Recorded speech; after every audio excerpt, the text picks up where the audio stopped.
avoided names of political parties in order to avoid being labeled.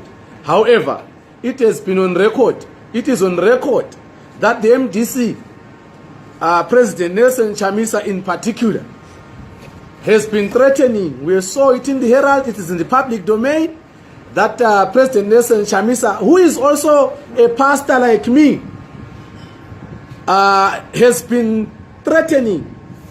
The past week has been full of threats, where Chamisa has been threatening that the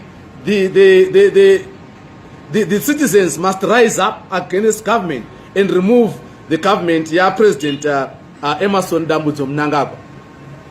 And I specifically mentioned that because it is on record, it is in the public domain. And we are saying to him, violence does not build a nation. Violence destroys. If he wants a war, nga resign ufundisi. Aende ku Syria, ku Hondo.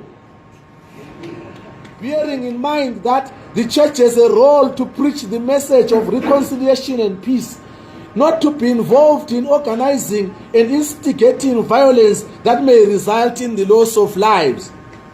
We appeal to regional bodies, SADC and the African Union, to consider putting the Zimbabwean conflict on their agenda and to facilitate dialogue that will not, and I underline, not result in the gratification of politicians like other previous GNUs that Zimbabwe has gone through, but the setting up of a people-centric and all-inclusive dialogue whose outcome will promote peace and development for the benefit of the ordinary citizens. And in that dialogue table, we want representatives of ordinary citizens to be involved.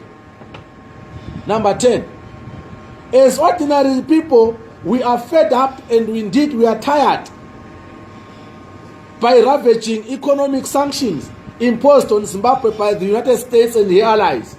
We unequivocally call for the unconditional removal of sanctions that are not affecting those purported to be targeted elite who have means and options to survive, but are negatively impacting the poor citizens who are victims of poor policy, who are not only victims of poor policy decisions and corruption, exacerbated this but the sanctions are exacerbating the suffering and creating a scapegoat for failure by the politicians.